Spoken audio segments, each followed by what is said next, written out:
It's been 4 years since Chuck Nowland saw another person.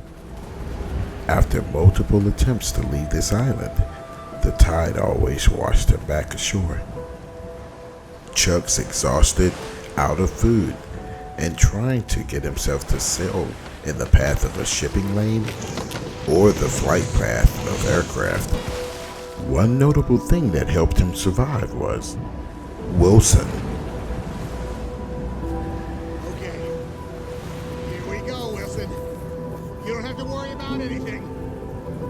I'll do all the paddling. You just hang on. This is Castaway, the final attempt.